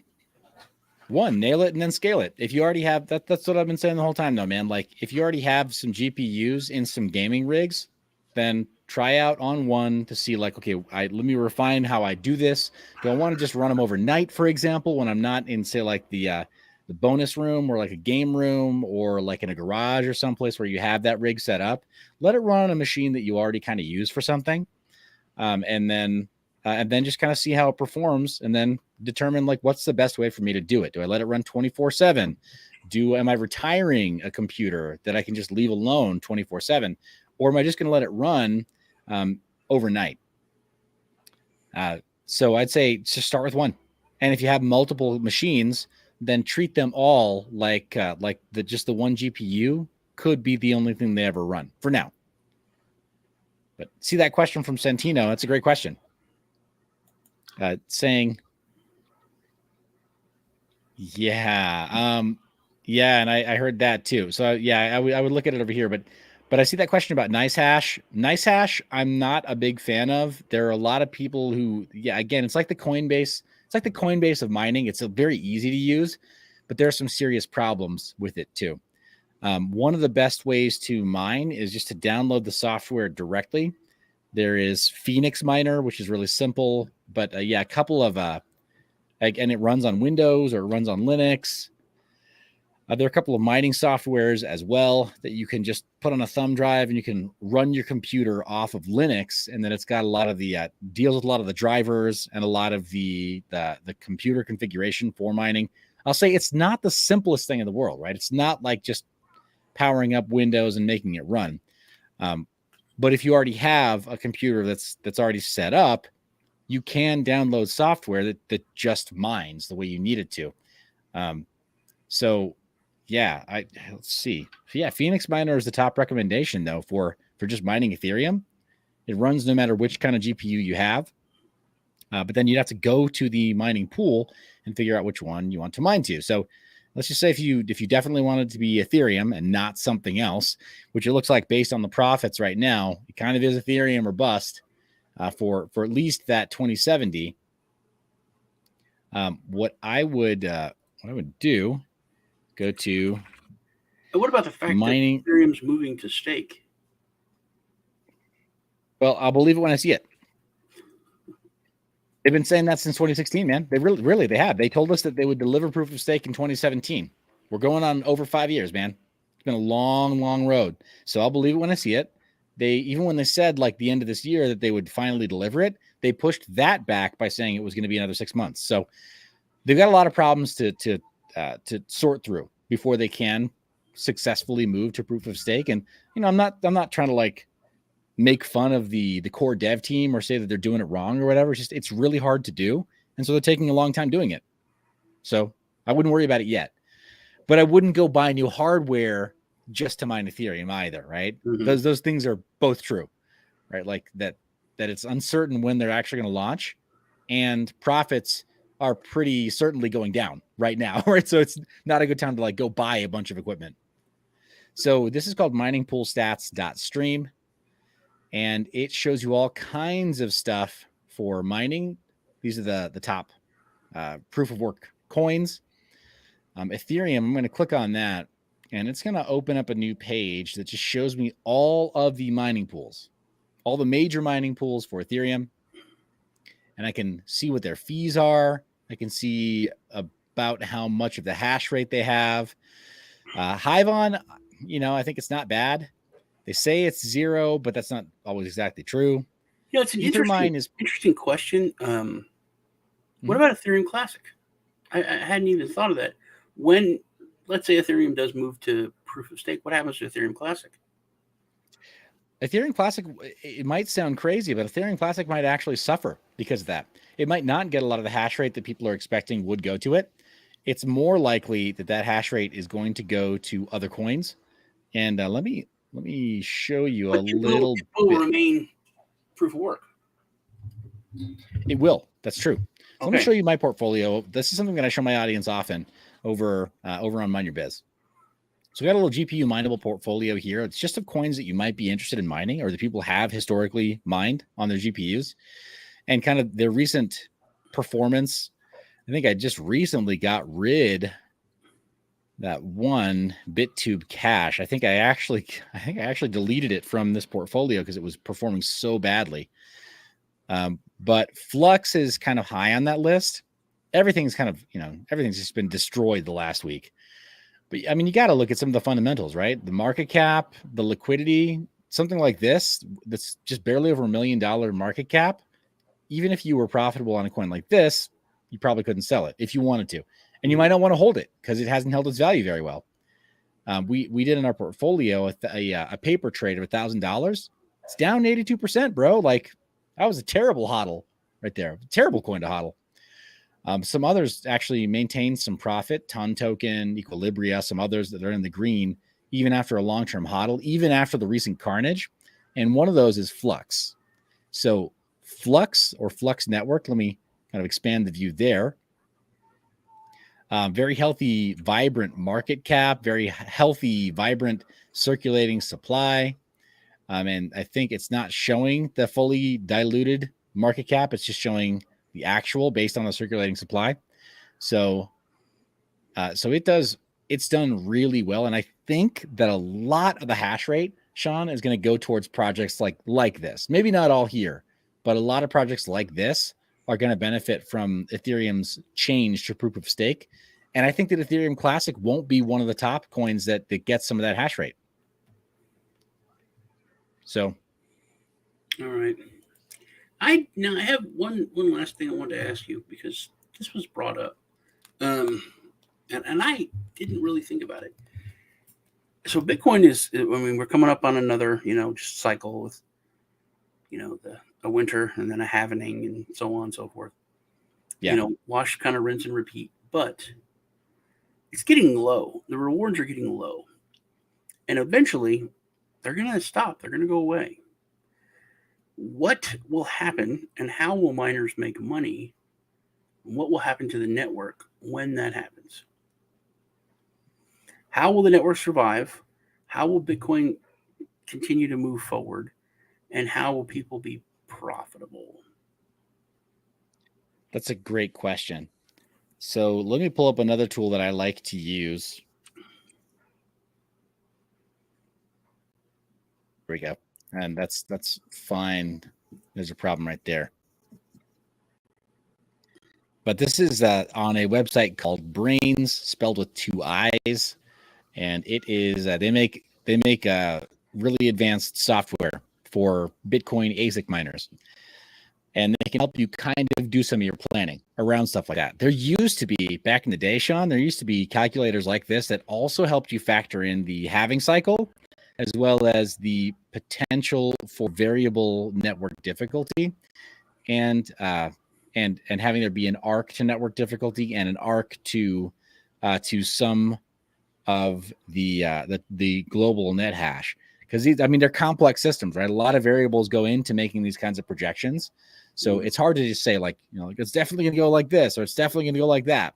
But if history serves as a good indicator of where this is going to go, I think we're going to see that it shakes out a lot of miners that have expensive power. And for Bitcoin mining, unfortunately, that does mean, like I mentioned before, anything over 4 cents per kilowatt hour, which is crazy, right? Like, that's super cheap. Or if you're you have your own diesel Jenny or something, or you have your own natural gas flaring operation, like your own. Yeah, a buddy of mine is in Spain, and it's crazy. I mean, it's like 25 cents a kilowatt hour. It's whoa. Yeah. So I have one of the lowest in the world at 9 cents, 8 cents. That's that's like China and Siberia kind of price. So Texas has not quite. Yeah, not quite. No, Texas is low, but it's not as low as you can get in some areas like Spokane, Washington.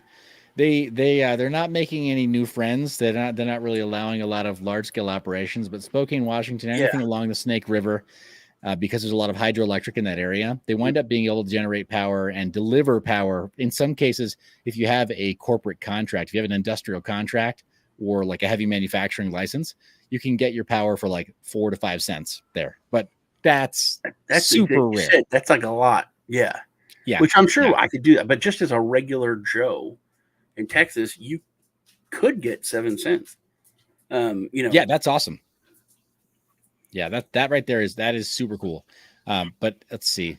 Cost to mine one full Bitcoin. Let's just say that you're sticking with that 9 cents per kilowatt hour. That means that you're on a standard the Bitmain Antminer S9, very, very common model.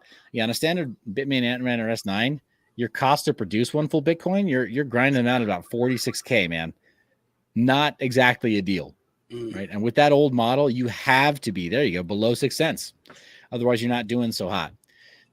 If you do some crazy tricks to it, like, look at that. Brains OS, high. Even the overclocking, not much better. Efficiency, you're getting it close to 7 cents with some of their tricks on their operating system. But now it's just taking you longer to mine that one full Bitcoin. These are some things you can do, right? You can optimize some of these ASICs. And when it does start to get lean, a lot of people are going to be doing this. Sean, they're going to be taking machines like this. They're going to be shipping it over to areas like Venezuela or to a friend out in Spokane or someplace. And then they're gonna have their machines hosted there, or they're just gonna sell them for somebody else to enjoy them in those markets. Yeah, where and power is just a lot cheaper. Also, if you're looking into getting to mining, take it slow, because you can go on eBay and buy a piece of shit that will not give you anything, and people will charge you $1,000, and it's absolutely worthless. It is a paperweight. So I did a TikTok. Research. Yeah. I did a TikTok about this because Blockchain Boy, I mean, bless his heart. I know that kid meant well, but Blockchain Boy, he bought an S19J Pro for 10 grand. Actually, he bought 2 of them for 10 grand each just recently. And I face palmed. I'm like, bruh, no, you don't even know it yet, but you just got wrecked because stuff is about to flip around. Let me go back to stock firmware also, some here. people they have no idea. It's just like, a Bitcoin miner, and this is only $500 for this S7. Right.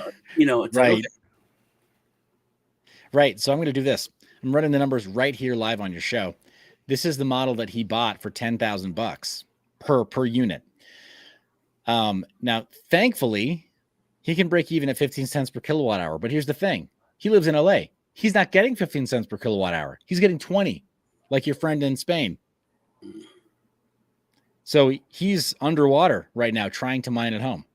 He has to send that machine somewhere else, like to your house, right? And his cost to acquire one full Bitcoin with that machine, the cost to produce it, there you go. Even at your rate, it's like a $17,000 Bitcoin. It's not terrible, but you and I both know that if it rapidly crosses 20K as support, like if it loses 20K as support fast, it could very well drop below this, and we could see this price as part of that support line when we go into whatever the crypto winter is. I've been warning against that for a while.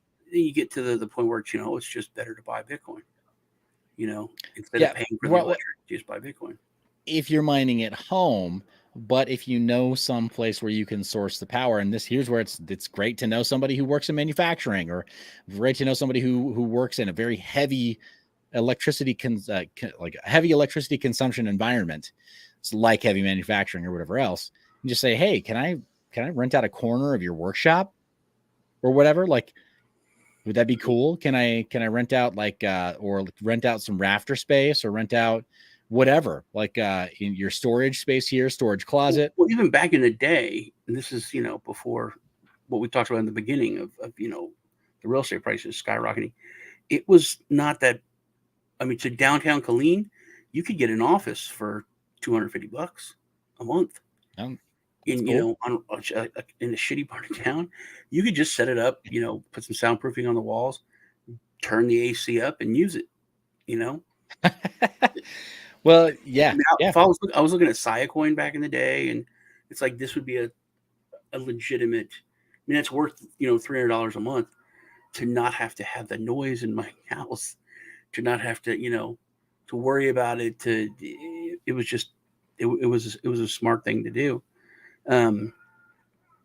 Which I remember when Cycoin, when they first were coming out, and then that other company beat them to it, and dude, you were able to make like thousands of dollars a day mining Cycoin with one of these miners. And then they changed the whole algorithm. Instead of allowing people to do that and to get it, they stopped their ASIC miners. They changed everything, and then they came out with new miners. So everyone that bought those ended up just buying, paperweights in the end. But Yeah, man, so it's too bad. tell me what's going to happen when the Bitcoins are gone, when they're all, because there's only so many, when they're done. How will the network survive? How will people make profit from running it and securing it? Because that's what we always talk about, trusting in the network, because it's set up to where it's much more valuable for you to work for the system to get rewarded. So what about when it's not so it's not so rewarding because there's no more Bitcoins being mined? How is it going to maintain the security by rewarding the miners? Well, that's the great thing. I'm going to switch this just to Bitcoin's view. So this is a website called txstreet.com. And it's a really fun way to visualize how transactions take place on a blockchain. And we're just looking at the sort of a visual representation of Bitcoin's blockchain right now. All these little South Park looking characters, they're all transactions that are about to load into a bus, which is the visual representation of a block on Bitcoin. Every one of these transactions has a fee. And we can take a look at that fee right now. I'm going to get rid of the block right there. Median transaction fee. Let me see what else I got here. Median fee in sats per VByte. I'm going to do that too. So now it's going to show me the median transaction fee to send something on Bitcoin right now in US dollars is about $1. And I'm going to see if I can get that shifted into Satoshis instead. I don't know if they'll actually. Yeah, I don't know if they're going to show that right now. But it's okay. Dollars is good. Everyone understands dollars. Yeah, right. So, but whatever the current price of Bitcoin is, about $1 of that in Bitcoin, that's the fee just to send a transaction. And there's still plenty of transactions going in. I mean, this is a visual representation of it. Plenty of transactions that are pending right now. It shows us, roughly 17,000 transactions that are in the mempool right now that are waiting to be pushed through the Bitcoin network. So there you go. Or is that 17 that are in the mempool right now waiting? It's got to be the other one. Mm-hmm. But the point is that's happening every second, right? So that's happening. That's what's pending right now. The blocks themselves fill up over about 10 minutes, roughly. It's the nominal block time for Bitcoin. Nope. There you go. 15,000 transactions that are stuck in the mempool right now, waiting to get pushed through the Bitcoin network. So that tells me there's somewhere closer. There you go. The difference right there. Almost 2,000 transactions that do have the correct fees going in that are waiting to be put into here. What does that mean? It's about $2,000 worth of fees every 10 minutes, just fees every 10 minutes. Not the block subsidy, but just fees. And that's now when there's, so at that time, we're talking years from now, there will be a lot more, theoretically, a lot more people utilizing the network. So the number of transactions should be much higher. And that, and to be clear for your audience's sake, we're talking about almost 120 years from now. 118 years from now is when Bitcoin will run only on these fees. That's it. That's all it will have to pay miners in exchange for them doing all the hard work of securing the network. In reality, though, we're talking not so long until the reward is like very, very, very, very, less than a Bitcoin. Well, no, let's do this. So the next halving, it's going to look like this. It's going to be cut in half. So it'll be 3.125. Mm-hmm. So that'll be the reward. Let's just say that you had that same piece of equipment right now. Did you see what just happened there? It hardly shifted your profitability at all. Mm-hmm. So let's cut that in half again. Now we're talking about 1.5. Yeah, it'd be yeah. So it'd be a little more, right? So we'll add 1.5, right? So thank you. Yeah, I was being lazy there. About 1.6 roughly. So you're still going to have like very similar profitability based on current hash rates and based on a lot of the other variables that are in place here. So the total network difficulty would have to shift. The total hash rate, the total net hash would have to shift in order to edge you out, even at that block subsidy. So Bitcoin's pretty robust. I think like proof of work is very much underrated. A lot of people think that it's like easy to replace. And proof of work for Bitcoin, I think, is going to continue to make sense. For Ethereum, if they decided to continue with it, it would make sense too. So it's going to be hard. It's going to be really weird to see what GPU mineable algorithm winds up succeeding, or what coin winds up benefiting most from Ethereum moving from proof of stake. But Bitcoin and Bitcoin mining with ASICs, I don't think it's going to go away. And I think that based on that fee that's being assessed there, the fees alone, I think it's going to be enough if the layer one of Bitcoin continues to push through as much value as it does on average right now. Lightning networks, I mean, it sounds like a cool idea, but unfortunately, Lightning Network will choke the life out of Bitcoin mining over time if it isn't rethought. So that's more of a threat to the profitability of Bitcoin mining than anything else, is layer twos that aren't well thought out. Mm-hmm. This is very cool. I do like this site. Right? It's kind of addictive. Yeah. All right. Well, here's the cool thing. This is legit on-chain data too. So right here, that little guy, that guy, I can click on him. That's the actual transaction hash right there. And it will link me directly to a block explorer, blockchain.com. I can open that up and I can take a look at that pending transaction right now. It's a super useful site. That is cool. That is cool. Yeah, just for the kicks, man, for the memes. Just happens to be for 69 Bitcoin. that would be the one we click on. All right. So yeah, and thinking about it, because I have friends that love Ethereum, and they're all developer people. Developers love Ethereum, but he has several nodes that he's running, and I mean we're talking $100,000 if for a staking node. So if you translate that into hardware, that's a lot, man. To be fair. No, that's very true. Yeah, very, very true. Running a validator node for a network like Ethereum or any of the other competing layer ones that are like Polygon, or if Binance Smart Chain let you run one, they won't, because they're all owned by CZ and the Binance crew, highly centralized. But any of those other competing networks, that infrastructure is not cheap. And it's funny, they talk about proof of stake being like more environmentally friendly, but I mean, it's still a huge cash outlay to get a bunch of the right kind of equipment and give it flawless uptime so that it supports that network. Like there's any number of things that can go wrong with proof of stake networks that proof of work that doesn't have to worry about, because you got thousands of miners or hundreds of thousands of miners or like individual contributors all supporting it throughout the world. Mm-hmm. So it's it's an interesting, it makes blockchain like for sure an interesting pursuit. Like you'll never be bored if you want to continue to learn about how blockchains work. Definitely. Well, man, it was good hanging out with you. We went way longer than I thought we were going to go. But please, everyone, crush the like button and subscribe. Make sure you comment after this goes live. Well, after it's not live, so you're registered to win some crypto. Check out Mind Your Biz and subscribe over there. Links in the description.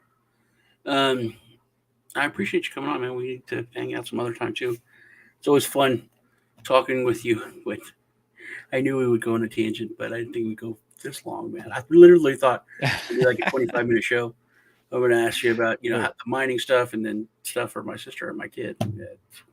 Yeah, well, sorry about that, man. Hey, we should actually hang out. I'm gonna be in Austin, which I know is like, it's finally it's always lived up to its name, right? It's definitely weird. I'm gonna be in Austin in early June for both Consensus. Decentral and Consensus, both. I'm gonna be moderating panels for both, and then on panels for Consensus. So Cool. Lisa's gonna But come yeah, down so I too, I mean- think. So that'll be cool. yeah, I've got a buddy coming down from Colleen, so like I don't think you have an excuse. I don't think you get an excuse, man. No. We'll probably be heading down there for that. All right. Well, it was good hanging out with everybody. Remember, crush the like button. Love you guys. I'll see you all in the next video.